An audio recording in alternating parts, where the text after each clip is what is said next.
Hey, I'm Joseph Cox, co-founder of 404 Media. And I'm Jason Koebler, and you're listening to Firewalls Don't Stop Dragons.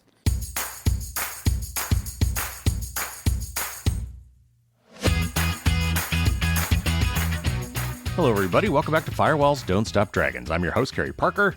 Today we have episode 366 for March 4th, 2024. And this Friday actually will be the 7-year anniversary of the podcast. I started it on March 8th, 2017. Hard to believe it's been going that long, but yeah, 7 years. So anyway, I'm very proud of it. I hope you are enjoying it too. And there's a lot of old stuff back there if you want to check it out. Mostly the interviews, probably. The new stuff wouldn't be that fun. But, hey, there's a lot of great content back there. If you go actually to my website, firewalls.subdragons, there's a podcast tab up there. And I kind of maintain a list of some of the highlight episodes if you want to start there and go back at some of the older ones. But there's a lot there's a lot of material out there if you search back through it. Anyway, we have got an interview for you today. A great interview. I've been wanting to air this one for a while. I'm going to be talking today with Joseph and Jason, two of the four founders of 404 Media. They've been doing some really great work since they came out, I think last August. Just amazing volume and quality of news stories. And we're going to talk about one of those stories today, the company that said that it was actually listening to us for marketing purposes. So we're going to talk about that story, but also get into all the massive amounts of data collection that are going on right now and what some of the privacy and even security aspects are of all that data floating around and how it could be used and abused, not just by hackers or marketers, but also, law enforcement in a lot of cases getting around the Fourth Amendment and having access to a lot of amazing detailed information about us that normally they would have to get a court order to get, and now they could just buy it. A couple of really quick glossary notes. We've talked about these before, but real quick, we talk about an SDK or a software development kit.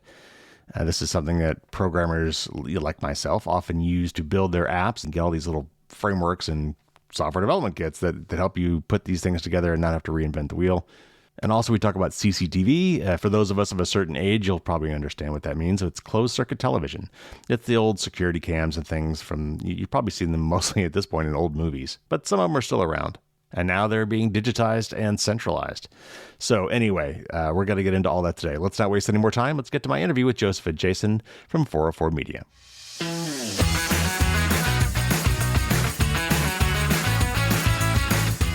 Joseph Cox is focused on generating impact. His investigations have triggered hundreds of millions of dollars worth of fines against major telecoms, shut down data brokers, stopped companies selling location data linked to abortion clinics, pushed lawmakers to make new privacy legislation, and touched the world of technology, crime, and surveillance in countless other ways. Welcome to the show, Joseph.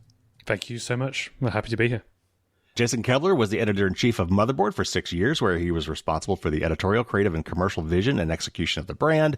Jason has written and edited award-winning work, created, produced, and hosted short-form and long-form documentaries and podcasts, and has covered everything from the right to repair to ticket scalping. Welcome to the show, Jason. Hey, thanks for having me. Guys, this is going to be great. First of all, I want to tell you that I'm really proud of the work you guys are doing. It's really amazing. And there's only 4 of you, I think, right? And still at this point? Yep. And I cannot imagine how you've cranked out as much as you have. It is amazing. So before we start, why don't you tell us a little bit, how did 404 Media come to be? What happened at Vice, if you can tell me? And then maybe now that you're doing your own thing, what is your mission and what is your focus? I have always been kind of interested in the business of journalism. My role at Vice was it was primarily editorial, where I was writing and editing stories and managing people, but I also had a lot of interaction with the business side of things. And this doesn't just apply to Vice, it applies to many big media outlets, digital media outlets these days. It's like there were rounds and rounds of layoffs. There was sort of this venture capital investment model where Vice repeatedly took money and then had to reach these growth targets. And so we would grow and then we would contract and grow and contract. And every time that happened, that was really destabilizing. Sure. And also it sort of created this spiral where the interest on the loans that Vice was taking, it was there was no way for us to out earn that as a team. And so our team was very high performing over at Motherboard, and Motherboard is still around and still doing very good work. But we would consistently hear hey, you're doing such great work. And then we would try to go hire people and they'd be like, oh, well, there's like no money for that. And so that's a bit of a ramble, but basically, well, the company also went through a long and protracted bankruptcy process, which was not fun.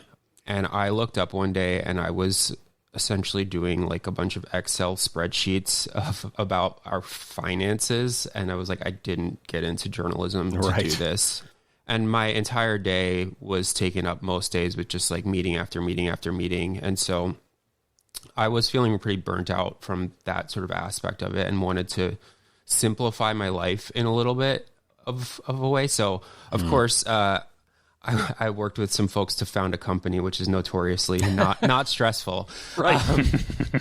But I wanted more, I felt like I wanted more control over like what was happening. It felt like something was happening to us and we didn't have a lot of control over it. And so we decided to form 404 Media. We have no funding, no investment. We're entirely subscriber funded. And, you know, we do have ads and some other revenue streams, but primarily it's just we're funded by our readers. And that feels like it's been cool. It's been like a cool change. Autonomy is big, right? I mean, that's one of the things, you were looking for, what is it? Someone had a hierarchy of like needs kind of for business. And one of them was autonomy was a big one, right?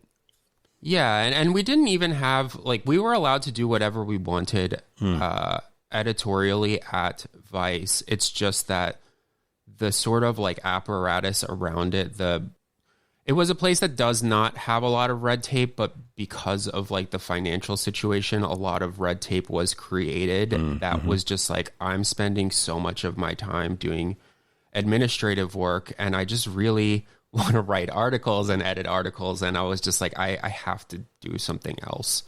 And I think that everyone at 404 Media now, we all came from the same team, probably feels the same way, but I'll let Joseph, speak for himself. Yeah, I mean, mine is similar in that I wasn't doing much admin work. I did have the luxury of just being able to do investigations, but it was being stuck in this big machine that you weren't in control of. And as Jason sort of phrased it, like it's just happening around you. And that sucked. And I mean, the catalyzing moment for me was when Vice was going through this bankruptcy process, these documents start to publicly come out because, it's the US court system and that's just how it goes, right? And then I'm playing the video game Battlefield 2042 with Emmanuel, who's one of our co-founders, and he's like, have you seen this document with the salaries of the executives? I'm like, what are you talking about? So we finish our match, I go and check it, and these executives are making 7, 8, 900K each per year. And then the real salt in the wound was they were making very large bonuses around the time that these dozens, if not well over 100 people were being laid off. And it's just like, I'm not going to go along with that. So I think it was even before that time, the conversations about 404 were happening, but that was a real crystallizing moment for me. And now we get to not only do the journalism we want, but we can really create the vehicle to make that sustainable. We don't have to worry about layoffs. We do have to worry about other things. We have to worry about getting enough subscribers, giving them value for their money, and of course all the normal journalistic issues that you have to think about. But we don't have to worry about some executive who's out of touch making a very weird financial decision and all of us being laid off. So hopefully we're going to be here for a while. And right now it is sustainable. We're not shutting down overnight, but we do have growth to go. And hopefully we can grow sustainably as well and bring more people in eventually, and make it a newsroom rather than 4 people. Yeah.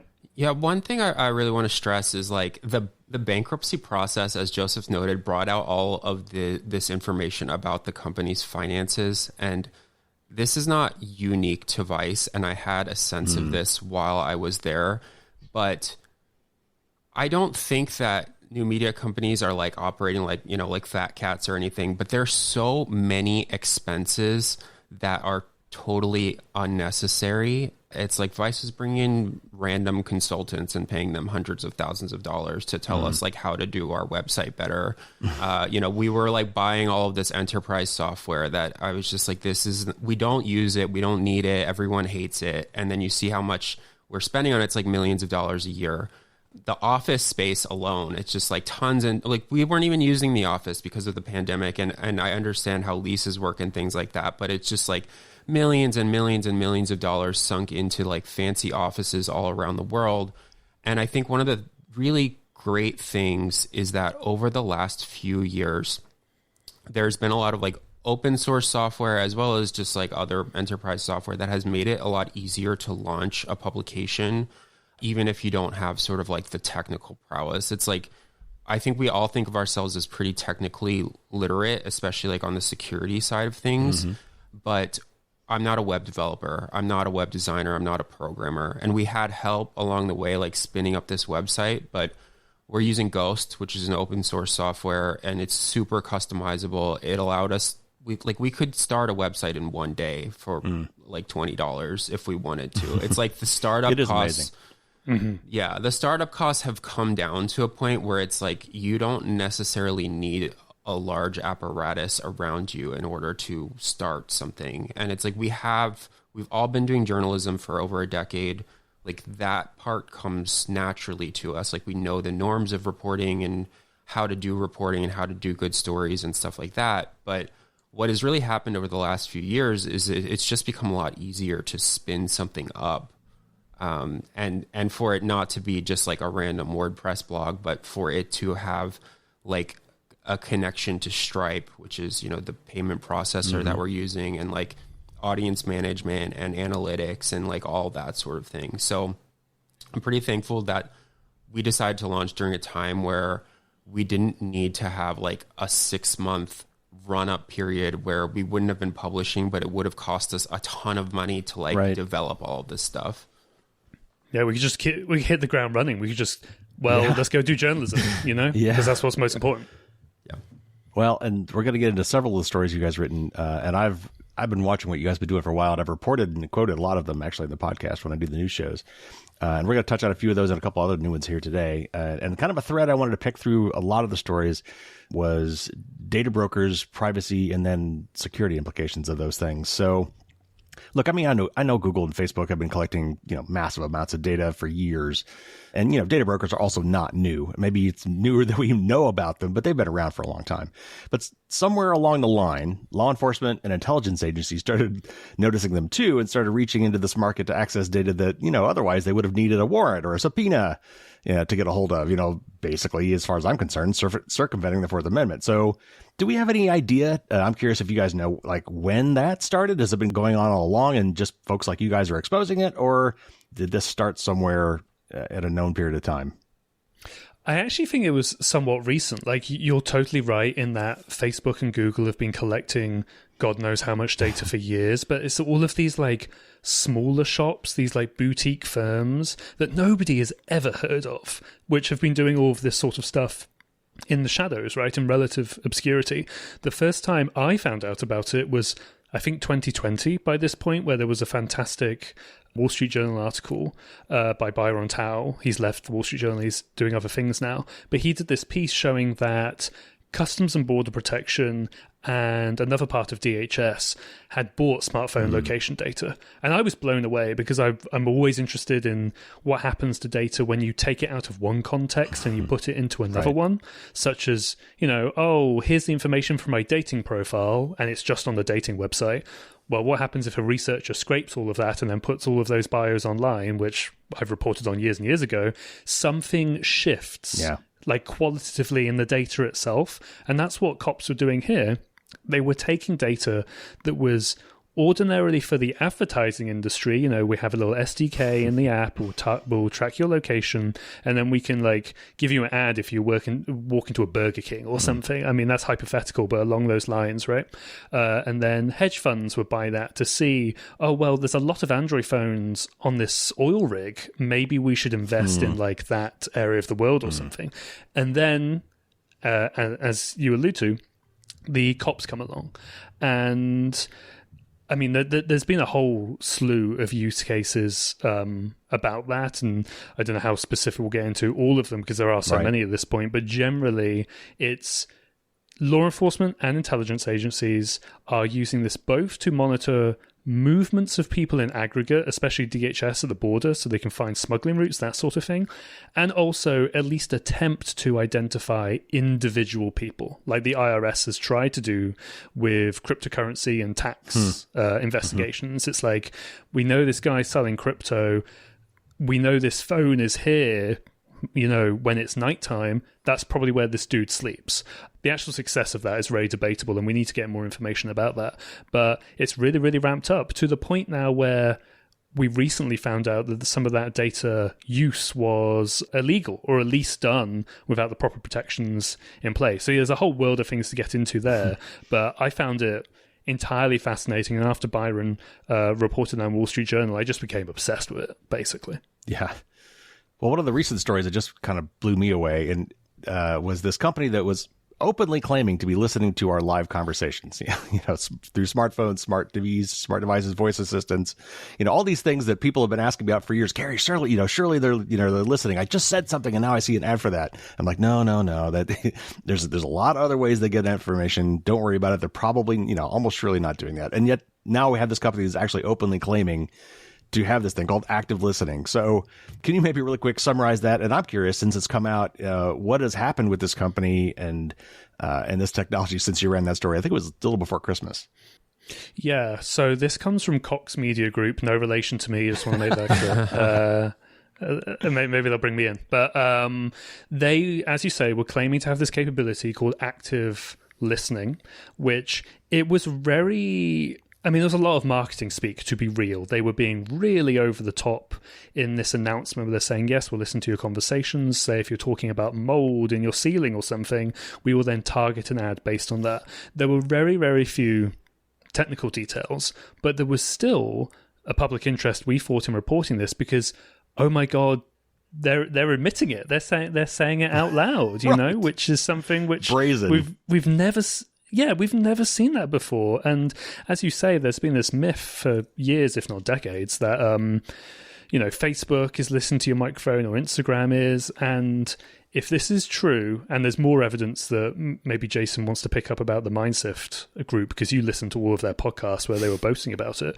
But it really does look like there are companies that are doing this capability, and it's not the big guys. And I kind of bring it back to the location data and the and law enforcement buying it, because they're not buying it from the big guys, they're buying it from the random shops, which are like two guys, right. You know what I mean? And that seems to be what's happening with this industry. I mean, Jason, you listen to the Mindsift I think stuff. Just to go back, it's like when Mark Zuckerberg is hauled in front of Congress, you have like the lawmakers saying, Facebook, it listens to me all the time, and then advertises and like really holding his feet to the fire. And he's like, no, we don't do that. They've been very adamant that we don't do that. It's like, I think a lot of people assume that our devices are listening to us.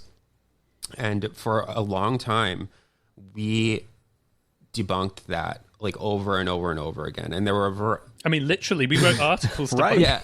And there was a reason for that. It's like, no security professional was like able to find evidence that right. that was actually happening. That like audio data was leaving a phone, and you can look at the network traffic, and even if it's encrypted, right? You can observe these things, right? And so, when we see a claim like this, I think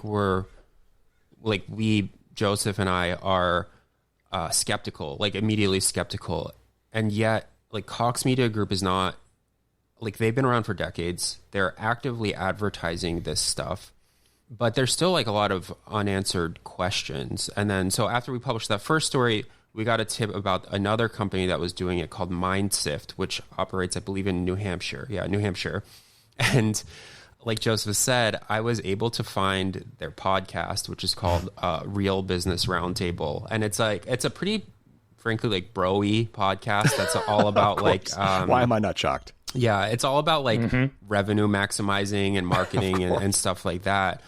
And so I went through like, honestly, like 40 hours of their podcast, which is actually quite easy now because YouTube has a transcript function. So I was just like searching for like voice, like, things of that nature. And in a few of their podcasts, they were going like into pretty deep detail about the fact that they were processing voice data for specific clients. Like they were talking about someone saying like, oh, I need a new roof. And then being like, well, we can target that person the next day. And I think to put like a dash of skepticism in, which we tried to include in the articles, is like in their podcast, they specifically mention phones a few times, but I do not think that this is happening like on up-to-date iPhones. Right. I think that if it's happening on phones, it's probably like maybe older versions of Android. And they do sort of allude to how they get some of the data. You know, they say that they're buying it from another data broker somewhere. They're explaining that they're getting it through, you know, software SDKs. They explicitly say like when you scroll through the terms of service, it's in some of these apps that, you know, you give it microphone permissions and then it's resold. And so my take on it all is that it feels pretty plausible to me because they do seem to have a pretty intricate knowledge of how these data broker systems work. And having edited Joseph on these stories for a long time and reported on them myself, it is very often like a small company selling to another small company, selling to another small company that scrapes it from a big, from a smartphone app or from a big, bigger company, and then ultimately selling it. And so the fact that it is like a small company advertising this is not surprising to me because it's a very crowded market. And I would imagine that they're trying to differentiate themselves by offering this supposed capability that other people don't have.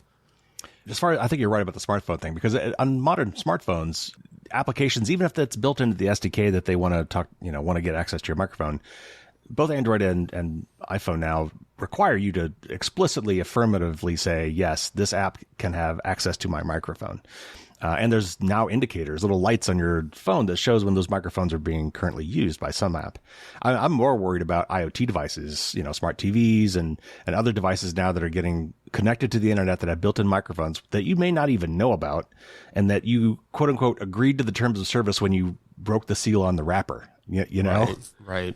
Yeah, I was going to bring that up actually because, I can only speculate here. I don't know where this data is coming from specifically, but it's like there's been a lot of really good reporting showing that there are like smart TVs from random Chinese companies that you haven't even heard of, like not a large Chinese company, but like a random one that is being sold, that it's being sold on Amazon that has tons of spyware enabled on it. And obviously has an embedded microphone. And it's like, there are any number of smart speakers. There are any number of smart TVs. There's any number of just, like some light bulbs have microphones on them now. So it's hard to say like where this is coming from, but I would suspect that it is the IoT devices. So you guys have written several articles about law enforcement using data collection by private companies. We're talking about it now. So just so we're clear what's going on, can you give us some other concrete examples that like, I know that you wrote one about Uber Eats robots, and I know that there's some other stories about ICE and the Border Patrol using these things. What are some other concrete examples of where law enforcement is buying this data off the market? Well, sometimes they don't even have to buy it. Sometimes it's given to them voluntarily by customers. I mean, the biggest one to me is Ring. It's Amazon Ring, and I know that we're going to talk about that, but it's like, here you have, like 3 years ago, there were, no data sharing deals between Ring camera, like police and Amazon. And then there were like 20, and then there were 30, and now there's like tens of thousands. It's the spread of that has been very shocking and I think pretty insidious. And in that case, it's like police are able to go directly to Ring camera owners and request footage from them. But I think Amazon is actively pushing this, right? I mean, they are marketing this to the police departments and in some cases subsidizing these devices for the police departments. Exactly. They are doing that. And then the police are having these like Ring days where the local community can come and like, they're essentially becoming like this quasi marketing arm of Ring. And I think it's deeply insidious. I think it's also been very effective. Like for Amazon, I think that they've sold a lot of Ring cameras through these programs. Yeah. But yeah, I wrote an article about this company called Serve Robotics, which operates in Los Angeles, and they are these sort of like, well, they say autonomous, but often they're remotely piloted, like over the internet, that deliver food. They're food delivery robots.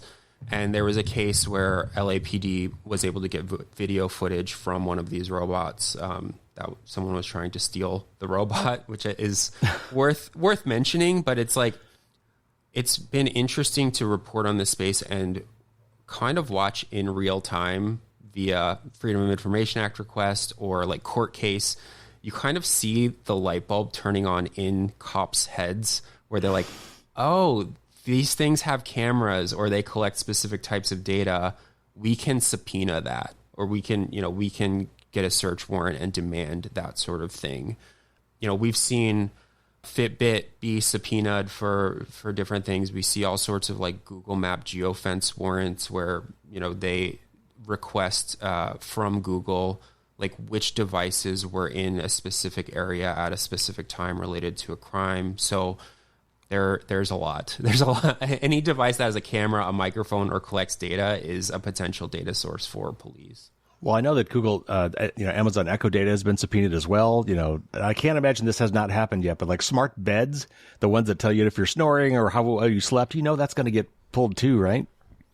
Every single device which can generate data will absolutely be of interest to law enforcement. And like, maybe not every single data stream is going to be as beneficial as the other one. Obviously getting email content via search warrant is going to be a lot more interesting than, I don't know, even like a pen trap or whatever it is, just looking at WhatsApp usage. But anything that is available is on the table for law enforcement, which kind of shifts the discussion away from, well, what are the technical, like how is the data technically there, to the legal one, right? And you have to almost assume that any data generated is going to be requested by law enforcement or could be requested by law enforcement in some way. So let's focus more on, well, do they need a court order? Do they need a search warrant, which has much higher standards, right, than a subpoena or even just asking, because that's what you end up having to do. This didn't end up in a piece that we wrote up, but Court Watch, another independent media outlet, flagged it to us, and it was about how there was data connected to a smart light bulb and how that we didn't write it up. I think it was my reasoning. I mean, Jason may disagree with me, but the data it wasn't a request to the light bulb company. It was a request to Google, because the data happened to back up to their Google Drive. So I found it a little like, maybe we wouldn't be able to find a way to frame that. But I bring it up here just because that data is going to go somewhere, and it will end up as a mechanism potentially for law enforcement. Well, and so talking more about some of the cameras, another story that you guys came out with very recently that I had not heard of before was a company called, I get this, Fusus, Fusus. That's how we've been pronouncing it, and I'm going to go with that because we mispronounce on the podcast all the time. So let's just go with Fusus. I like that. Yeah. All right. Well, walk us through that. That's another very disturbing story. Walk us through what you found there. Yeah, sure. So Fusus is a company that it turns dumb cameras into smart cameras. You can take ordinary CCTV cameras from a residence, be that a doorbell or something, or a business, that could be a 7-Eleven or whatever, or your town hall, your city hall, anything like that. And that's a normal CCTV camera, very boring, whatever. It just goes into presumably the not a VHS anymore, but it goes into a room where a security guard is in City Hall. Right. What happens now is that Fusus, when they add this hardware onto the camera, it can put that all to a central repository, or what Fusus likes to call a single pane of glass, and law enforcement can look at those feeds and interact with them all the time as one. So that's sort of one half of it, is bringing it all together in one sort of central unit. And then the other part is what I mentioned, turning it into a smart camera, which is adding this AI capability. So that could be object recognition, such as, person carrying red bag or something. People recognition, which is not facial recognition. They're very, very strong, and we don't do facial recognition. But we can identify there's a guy with a red beanie and XYZ characteristic or something. So it's still identifying people. And then there's vehicles as well with automatic license plate reading, LLPR. So you have all those capabilities. And then bringing them together, I think it completely changes what it means to have security cameras in a town or a city or whatever, because we're so used to, well, there was a crime outside 7-Eleven and now the cops will go to that location, they'll ask the security guys for the footage, then they do it retroactively. They get to do almost like proactive investigations now. They get direct access is the actual words that Fusus uses, so they can do this in real time. Now look, there's a complete other discussion about whether that's effective policing or not, and law enforcement say it's very effective, at least the ones that we've heard talk. But there's also discussions about proportionality, and especially how long is that data retained, where exactly is it going, what are the security policies on that data, all of that sort of thing. This is a purely hypothetical example that I'm just coming up now off the top of my head, but because I mentioned data policies, it's like, when it was a dumb camera just going to one location, you couldn't have a cop or anybody else like just peer through the camera and just maybe follow somebody across town. When it's all in one location, they can switch between cameras. They can now do that. That's literally a new capability, which has sort of come out of nowhere just by linking all the cameras together. And, it's not my place really to say whether this is sort of good or bad. It's a very simplistic way of putting it, but also I'm not a cop, so I'll let the cops talk for themselves. I'm also not a resident who's had to deal with this, so I'll let them deal with it as well. But what we did was, the first article was we did a bunch of public records requests to agencies all over the US, got tons of records back, did a story about that, just showing the spread. And then the more recent story we did is that we actually got a real sense of the scale. And there was a security researcher who also described themselves as a hacktivist, and they found Fusus's public-facing API. They managed to scrape at least a lot of that, maybe not all of it, but a lot of it. And they found that there are at least hundreds of these police departments across the US with nearly 200,000 integrated cameras. Integrated are the ones specifically with the sort of hardware add-on. There's also a lot more registered cameras, which is still interesting, but it's more, you're a resident and you just tell the police, hey, I have a camera. If there is a crime, you can come request it from me. That's almost closer to Ring in some ways. Right.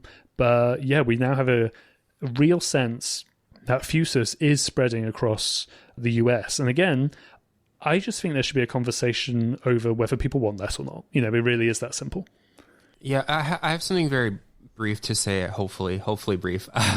But Fusus does integrate privately owned cameras that residents have, or can. And Ring also does that, where these are homeowners or business owners sort of voluntarily saying to the cops, you can come to me for footage if you need it. I think that there is like a connected conversation to be had that is like pretty political, but I've written a lot about sites like Nextdoor, which are neighborhood specific social media. Ring has a similar one called Neighbors. Right. And if you go on there are many, many, many homeowners who are posting footage from their cameras, and they have kind of scared each other into thinking that their neighborhoods are very dangerous places. Right. When, even now, like there was an uptick in crime during the pandemic, but crime is at very low rates historically. But what has happened is you have these people who are sort of like voluntarily, because they believe that they live in very unsafe places, they're voluntarily going to the police and saying, you can use my camera anytime you want, for any reason that you want. And, there's not a reasonable expectation of privacy, legally speaking. It's like you're allowed, if your camera's attached to your home, you're allowed to broadcast that footage. But it's become a situation where we're moving towards a place where cops are going to be able to see any place in the country at any moment in time, just because people are voluntarily giving them this information. And I think that that's a different dynamic than has existed ever. Right. And I personally find it very concerning. Other people, the people who are volunteering to do this, seemingly want to live in that world. But I don't know. I walk my dog and I walk past tons of Ring cameras, and I'm like, I don't like it. I'm not doing anything wrong, but I don't like that I'm being filmed all the time. Yeah. So I think that what we need to realize is that when we had these old CCTV cameras, like you said, they went to a VHS tape on a loop that maybe kept 2 hours worth of data or a week's worth of data, and then it was gone, and you had to go get it. But this, it's a difference in scale, and we went from this decentralized network to these centralized networks, and that has a whole different qualitative feel to it. And for one thing, I just recently read a story about how Russia had hacked into some of these publicly available webcams in Ukraine to help target missiles, right? Because there's a camera across the street from the power facility that you want to shoot. Hey, hack into that camera, turn it over there and fire. Oh, nope, little bit to the left. Try it again. Yeah.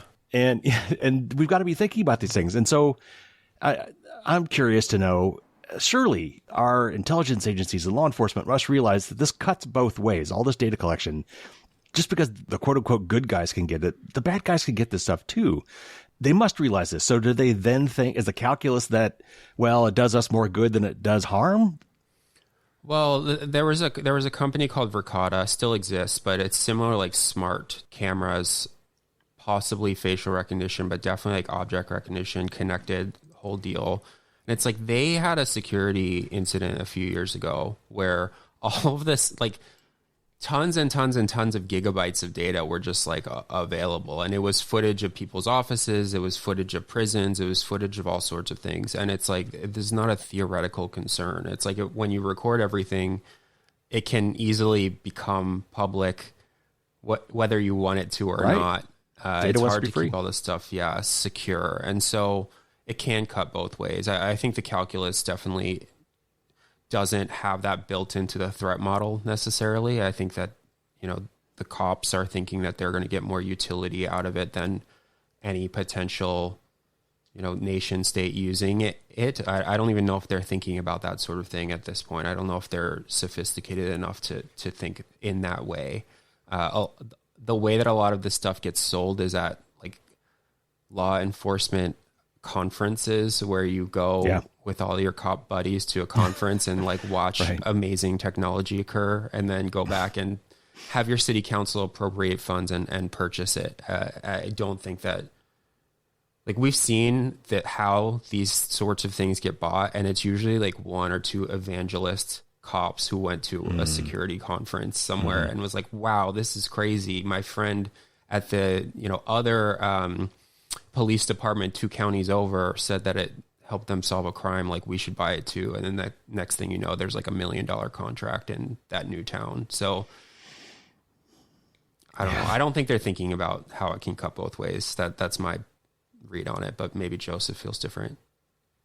No, I think you're absolutely right in that. I doubt that police forces are thinking about that, and the Verkada example is really good. It's just that there is always going to be a trade-off, and I think it can be very, very difficult for people to visualize that. It's like, oh, we're buying this little camera system for our town, or even there's another company called Flock which does it just for automatic license plate readers, and that's almost on like a micro community level, in that you might just buy it for your one street or something.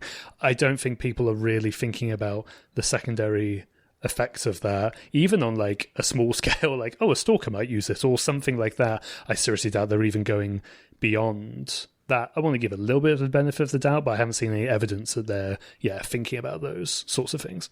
Well, very quickly, we wrote about a hacking ring that was breaking into people's Ring cameras and then terrorizing their children. Like the cameras that were inside their, children's bedrooms and stuff. Geez. There was a Discord where people were breaking into those because they didn't have 2-factor authentication. They were reusing passwords, stuff like that. No, I did read about that. Yeah. Mm-hmm. And a lot of the Ring cameras have a technology where you can talk out of them. Like you can talk. So they were playing scary music and saying scary things to like children. And, people were buying these to like protect their families. And then like hackers were breaking into them and terrorizing their kids. It was very dark, but it's like, even on a small scale, even on an individual scale, if this stuff isn't secured in the way that it should be, it can be used against you. Well, it's not like the military shouldn't know about this. I mean, they were burned by, what was it, the Fitbit and the Strava app, where where there were secret bases in Afghanistan that were revealed because there were heat maps of people jogging around things on the map that weren't supposed to be there. You'd think that they would be figuring this stuff out, but yeah. Last December, you ran a story about how the Navy bought access to global surveillance tool. Basically, one of the companies involved was collecting smartphone location data from Muslim prayer apps, which that could certainly be abused. And then there was another one about an Indian firm that claims to have location data on like 1 billion devices. So, maybe you could again give us a little more insight of what you found there. And second, do you have any idea like how the Fourth Amendment? I mean, it's already obviously pretty weak here in the U.S., but is it different when you try to apply it to, like, say, a U.S. citizen abroad? Is it different, or do my rights still apply? And then what if it's purchased from a foreign company? Does that get around the Fourth Amendment? I mean, that is the attraction to law enforcement and intelligence agencies, that you don't need to get a warrant to sign a check or to use a credit card, right? You go to a company, and maybe they're in the US, maybe they're overseas, and the important thing is that you've bought this data, and it legally essentially comes with no strings attached. Obviously, each company is going to have its own terms of use, and please don't use this for XYZ, but if they're selling it deliberately to law enforcement or intelligence agencies, presumably those terms and conditions are going to allow the cops to do cop stuff with it. That's the entire point, right? Yeah. But one of those stories, yes, I found this very interesting, which was about, there's a company called N-Context, and they look like an ordinary marketing firm. You go on their website and it's all very much, we will find customers for you, we will advertise your company to them, blah, blah, blah. But then what actually it turns out is that is a front for a US military contractor, which I was blown away by. Like, again, the Wall Street Journal reported this, and then we went and built on it. But I just found it wild the US military contractor was doing this. And they had real clients. Like, there was some sort of collective arts group or something in Philly that used this marketing agency, and some other normal places as well. But what they were doing in context was they were sourcing data from elsewhere in the location data supply chain. As you mentioned, a company in India that had something like a billion devices near intelligence, and N-Context would get the data. It would then be repackaged. It would go through the US military contractor, Sierra Nevada Corporation, very, very big. Jason filled me in on more on who they were, making spacecraft and all that sort of thing.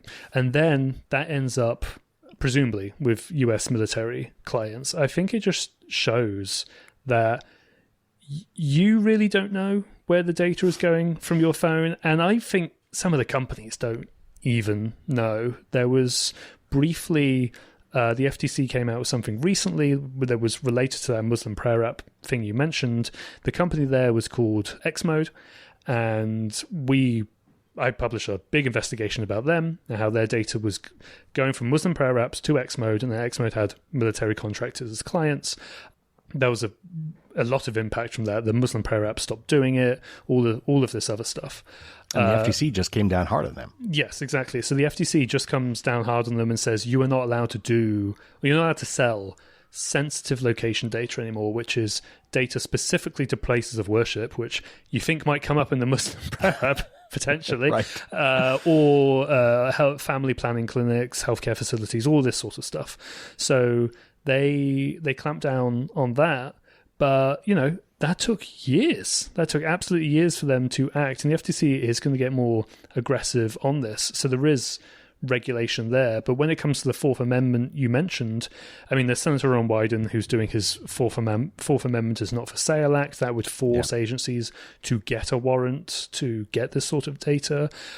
But yeah, when it comes to it right now, it's like, well, no, the Fourth Amendment only really applies to people in America. So if you're overseas, well, you're overseas, and that's just how American surveillance policy is, right? That was the same with NSA and GCHQ tapping undersea cables. I mean, I'm not going to recite every single Snowden revelation, but that was the general thrust, right? That if you're overseas, you're fair game, and that basically applies here with buying data as well. Wow. All right. So you mentioned Senator Wyden, and I think he's one of the few folks that really gets it. And he's done some pretty good work. And yet he's one of many. And you have to get things through Congress, which is difficult these days. Another point I want, before I ask the question, another point I was going to bring up, and I think there's a deeper philosophical part to this too, that I talk about in the book. But there was a guy named Jeremy Bentham who came up with this idea of the panopticon. And I think that beyond, some individual privacy things, there's a communal privacy aspect to what's going on here too. When you feel like you're being watched, when you assume you're being watched or can be watched, or whatever you do can be recorded, you act differently. Mm-hmm. And that is just anathema, I think, to anybody who would who believes in freedom and the right to privacy. And so I'm glad to see some of these things hopefully triggering those thoughts, is particularly in Congress. So what I'd like to know is, after all these reports you've done and other ones you've seen, has this triggered inquiries from representatives of Congress? Like, do staffers reached out to you guys, or do they just read your articles and go on?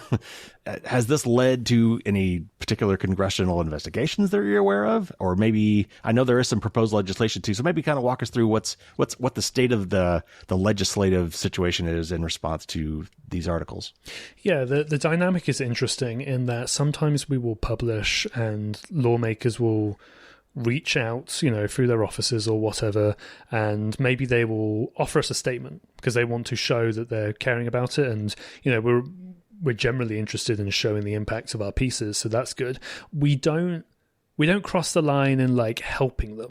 You know what I mean? It's not our place to be like, oh yeah, sure, here's some more information or something. We're only going to share information in the context of, well, would you like to comment on this? Or we're trying to verify a piece of information, because of course lawmakers hear a lot of interesting stuff that we might not have access to. So that's one way of doing about it. It's, it's almost the same as any sort of journalist-source relationship in a way. It's just that these sources are actually pretty powerful, whereas a lot of the other sources we speak to, who are people who work inside Amazon or whatever, they are distinctly not powerful, and that's the entire reason that we're talking to them, because we want to hear from them. So the dynamic shifts. It sort of depends what the story is. As for the legislative stuff, one story I wrote about bounty hunters buying location data via the telecoms. There was a big group of senators who wrote letters to the telecoms there, and that's sort of the first piece of impact that usually happens with these. They'll send some angry letters, and that's great, but it's also okay. you sent a letter, and then it will be more stuff like, well, the FCC actually eventually fined those telecoms $200 million after we covered that, and the New York Times did something as well. So that's the next one. And then the next piece, sort of layer, is, yes, people like Wyden introducing legislation in response to what we find. And again, we're not involved in that process at all. That wouldn't be appropriate. It's more just if there's an update in the legislation, it passed the House or something, which I think we reported on a while ago, I'm interested in hearing that so we can report it and let people know. I don't know the exact status of that right now. I think people may be a little bit busy with other things, I'm going to guess. A war in Ukraine, a war in Israel, Gaza, all of that sort of stuff. An election year, exactly. That will be very interesting for data stuff. We'll see how that goes as well. Really no idea. But the wheels of government move, but they move very, very slowly, similar to what we saw with the FTC acting years after we found the Muslim press stuff, but they do move eventually, it seems. I think we've seen more from the agencies. We've seen a lot of sort of FTC and FCC type investigations. The fines that Joseph just mentioned were levied by the FTC. There's been a few different articles that we've done that have ultimately resulted in, either lawsuits from the FTC or big fines. A few companies have been shut down, some stalkerware companies have been shut down, which is a type of software that's jealous spouses, abusive spouses use to install on their significant other's phone. And then I've written a lot about right to repair, which is this idea that you should be able to repair your phones. You mentioned terms of service being agreed to when you open up a shrink wrap. Well, there's a sticker that's put on a PlayStation, put on a bunch of different gadgets that say warranty void if removed, right, if you take that sticker off. And that sticker is illegal. Actually, it violates federal law to have that sticker. It's the Magnuson-Moss Warranty Act of 1967 or something like that. So I wrote a few stories about that resulted in a bunch of policy changes as well as a bunch of fines against companies like Nintendo, Sony, like that. I don't know. I don't think that they're putting the sticker on the Xbox anymore. Like it's not allowed. And then some state level legislation around right to repair has passed that cites a lot of our work. So I like when that happens. It makes it feel like what we're doing matters. But to Joseph's point, it's like we don't help with the investigation that leads to that. I think it's like we're interested in publishing information publicly that might lead to change, but not like working outside the bounds of that. Yeah, we're not activists, and it's just a different role, Yeah, everybody has their role, and we have ours. Well, speaking of which, that's a good segue into this. I got a last couple questions for you. And this is a toughie. Let's zoom back out a little bit because we have a real trust problem in the U.S. I'm not, as much as I travel, I don't know how bad it is elsewhere, but I certainly know it's bad here. We don't trust our election results.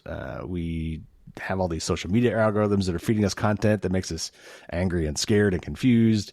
That makes it hard to know who to trust. And of course, we don't trust the media in a lot of senses now too. That's you guys. So, how do we get here? How do we reverse this trend? Do we need more critical thinking taught in high schools? Do we, need to remove the profit motive from news? If you guys had a $1 billion grant that just said, go do news with that, and all the other companies too. Cause it seems to me like, when the cable news, when CNN came out, it was very different, but it was 24/7 news and they had to fill it with something. And I think it personally, looking back in my amateur viewpoint, it seems like that's kind of where things maybe went off the rails in terms of it got to be profit driven. These used to be loss leaders, right? They didn't used to be that way. So what can we do to get out of our silos, to get out of our bubbles, to trust media again? I don't know. Is there a solution to this problem?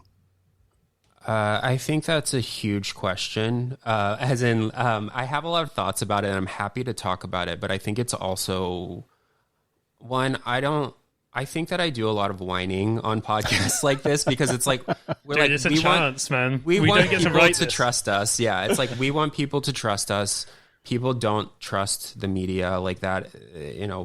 Journalists have like a very low approval rating, similar to Congress, and I think a lot of that is undeserved, and some of it is deserved. I think that the biggest problem, and it's like been discussed sort of ad nauseum, is that you can find on the internet something that supports your viewpoint no matter what that viewpoint is. And you can like ensconce yourself in that information ecosystem and never ever leave it. And I think that is sort of the biggest issue. I think it's something that's been, generally powered by social media algorithms, but not entirely. I think, cable news is a big one. I think the fact that the attention span of any given news cycle is like minutes now. It's not like some massive thing will happen and everyone will talk about it for a few minutes and then the next day it's gone. It's like it seems like every new social media trend is for the next shorter amount of video clips that you could post. We're going to be down to 2-second clips now. Right. So, I think it's tough. I think the economic models are very difficult. It's very difficult to make news work because news that is well researched and well executed is pretty time consuming.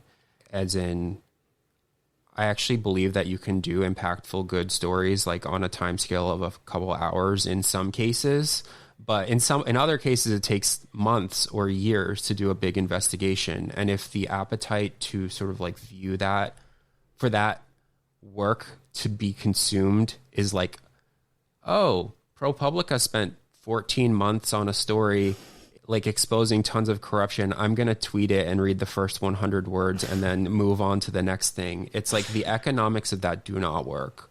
And like it probably costs tens of thousands of dollars, if not hundreds of thousands of dollars in terms of like staff time, all of that sort of thing to do like a huge investigation. And then there's no way to sort of break even on that in some cases. So I think this is a jumbled answer, but I think all of it has contributed to this situation that we're currently in, which I do agree is bad. It's like hard to discover new things.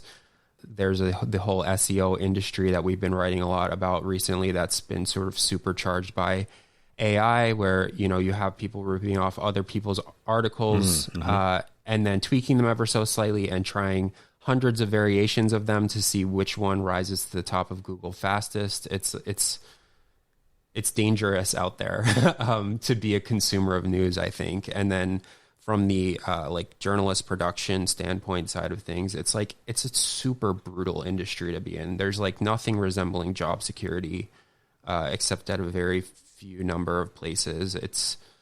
I don't know, it's tough. Yeah, I mean, I would just briefly say that, yeah, there's all of these outside factors, you know, critical thinking, the financing, all of that. But to be a bit self-critical of journalists, I do think journalism and journalists has done like a pretty crappy job of explaining what exactly it is we do and why we do it. And, you know, just one example might be the use of anonymous sources. And I have people reach out to me and they try to give me information, and I'm like, oh, this is really, really useful and interesting. I would like to use this in some way. I can like keep your identity private if you're worried about losing your job or whatever it is. But like, I need to know who you are, and I need to verify you work in Amazon or whatever. And they're like, wait, but I want to be anonymous. And I'm like, oh, you think when you read the New York Times and they have two anonymous sources that they're random people on Signal? It's like, no. The journalist knows who that is. And like, it sounds like I'm calling those people silly, but I'm not. I'm saying it's journalism's fault for not explaining what it is we do, how we verify information, that sort of thing. And, you know, another part of that is just being accountable and owning up to your mistakes as well, which I think people are generally pretty good at, but readers also have to be prepared that journalists make mistakes, they'll update it, they'll correct it, and, you know, it's an ever-evolving process. But I do think journalism has done a bad job explaining what they do, and more transparency would be good. You know, whenever we get a court record, we, at least if it's publicly available, if it's leaked, like I had one recently, we might not publish it to protect the source. But if it's like, you know, one that we got from the court database, we will publish the court record. Like, if you don't believe what we're saying, you can literally go read the PDF. Just read the PDF. You know what? Do what you want. But we try to be transparent, and I think that's a way to make people trust the media more. Yeah. I went to journalism school. Like, I went to the University of Maryland, and I majored in journalism, which I do not recommend. I just like, I really regret doing that, because I was learning like really outdated stuff at the time. I was like learning how to lay out a newspaper by hand on graph paper in the year 2010, when like blogs were already dominant. So I felt like I learned a lot of sort of outdated information, but I learned a lot about like journalism ethics and how that's taught and how to do, you know, what we do. And I think ethics is deeply important in our industry, but it's also been dominated for decades by this idea that the journalist shouldn't be a part of the story, as in like the journalist shouldn't exist. It should be this view from nowhere. And this information should like appear to the reader, and it should appear unbiased. That's why we got like decades of articles about climate scientists, about climate change, that quoted like an Exxon scientist and like, you know, real scientist. But I bring this up because I think what we try to do and what we're different about is we try to explain to the best of our ability how we did the story, and explain that like we are actual human beings who are often reading documents that we have acquired in a very specific way. Here's how you can acquire these documents. We're speaking to, you know, experts, we're speaking to sources, like here is how we do it. And I think if you read the New York Times, which I have a lot of problems with, but is like, you know, it's good, very good. It still has this like view from nowhere. This information is just appearing on the page, and it's not clear where it comes from sometimes. And I think that over the course of like many decades has led to a lot of mistrust, because to Joseph's point, it's like, oh, an anonymous source told them that. Well, like who, like without just a random unconnected person said something. And so I think it's like when we use anonymous sources, which we do, we always try to explain that it's like a person who would know this, who we've like verified that they do know the information that we're telling you. So I think that's changing, but I think that for a long time, if you read any like mainstream news outlet, it's just like all of this information was just appearing from the ether and people had no idea like where it came from, which I think can have the effect of sowing distrust among people who are like, well, where did this come from?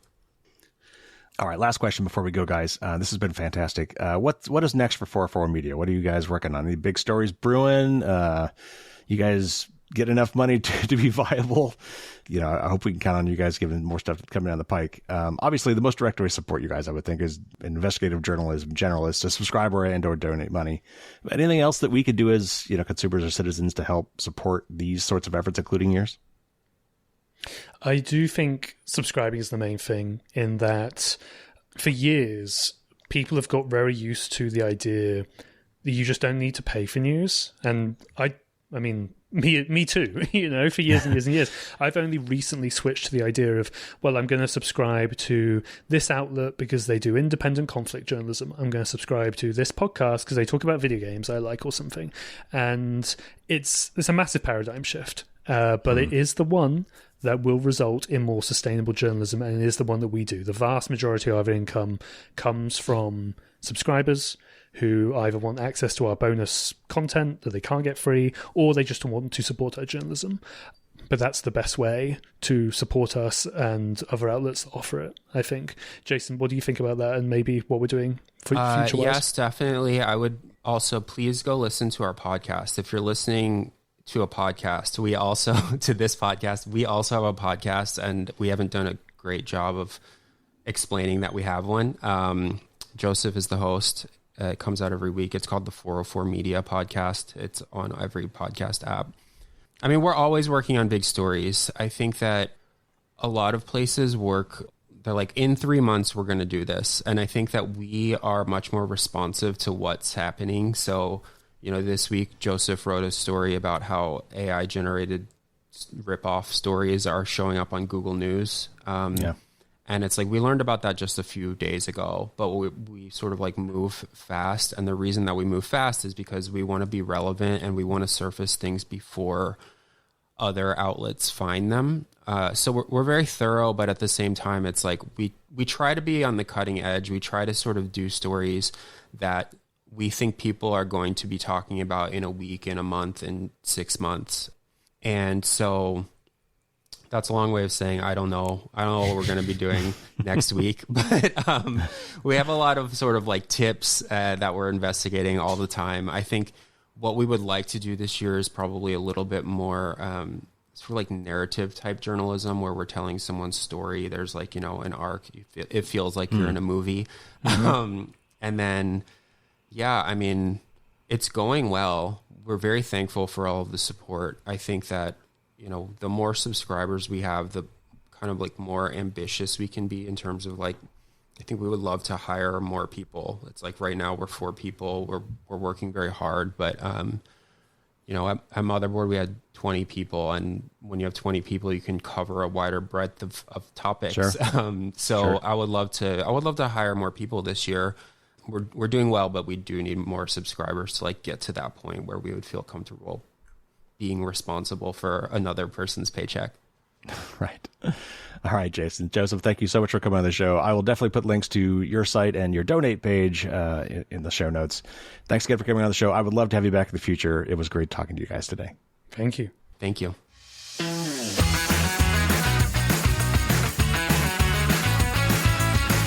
Big thanks again to Jason and Joseph for coming on the show. I've wanted to interview them for a while, and I'm really glad that they were amenable to doing it, and we'll definitely have to have them back again in the future. But these guys are doing great work, and this is why we need to support this kind of investigative journalism. I donate to these guys. I signed up for their newsletter. I mean, these guys in 6 or 7 months or whatever since they've started have already made a real difference in our daily lives today. I mean, they've exposed a lot of things, raised a lot of issues, and things have happened because of the journalism that these guys have put out. But there are other sites out there doing great journalism too. My point being, find the ones that are out there doing good work and help support them, because journalism is really struggling, and we need to support them when we can. If nothing else, sign up for their newsletter, but if you can, send a little bit of money their way too. Now, 404 has implemented a newsletter wall. It's not really a paywall, but I guess a lot of their stories were being scraped by AI bots and republished with, slightly different wording kind of as original work. And it's really was kind of screwing with their ability to get people to their site. But it's not a paywall at this point. You just have to give them an email address. But they do have some bonus content if you do become a paid member, I believe, which I am. So I'm not sure how much of that I'm getting because I'm paid and how much I get that because I've signed up for their newsletter. But there's a link in the show notes, of course, so you can check it all out and get the details there. They also have a podcast. You might want to subscribe to that as well. And of course, you could follow them on social media.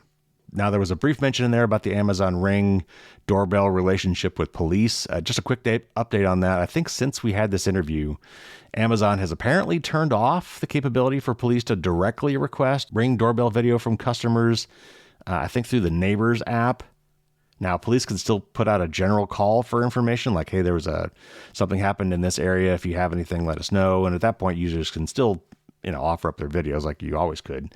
But Amazon has canceled the feature, I guess, built into the tool that allowed police to directly request from individuals who had Ring video doorbells for footage if they had any. So that's an interesting development. I don't think we've gotten to the bottom of why that happened. Maybe finally a lot of the blowback Amazon's been getting because of this very cozy relationship with the police from the EFF and others. Maybe they're, dialing that back. I don't know, but it's a good thing. I just don't know. I don't know why it happened. So patrons will be getting some bonus content with Joseph and Jason on Thursday. As usual, I asked them several other questions. We kind of get into the journalism, the state of modern journalism, and we talk about how they do what they do, their tools, techniques, and practices, how they do their journalism, how they do their stories, how they, comb through the data that's available on the web today, which is a lot, how they verify their sources and all that kind of stuff. So that will be available to the patrons as usual on Thursday. All right, that'll do it for this week. I've got a mailbag show that I'm working on. I've finally answered a bunch of your Dear Carrie questions. That will be a whole dedicated episode probably in April. I have several more interviews as usual already in the can, ready to go. We'll be talking about medical data privacy soon. We'll be talking to Jody and Justin Daniels, a husband and wife security and privacy team. That was a very interesting interview. And I just also talked with Joe Mullen from the EFF about the KOSA, the Kids Online Safety Act bill, and I've got other ones scheduled. So a lot of great content coming up. Subscribe and you won't miss any of it. Take care, everybody. Stay safe out there. And until next week, as always, don't get caught with your drawbridge down.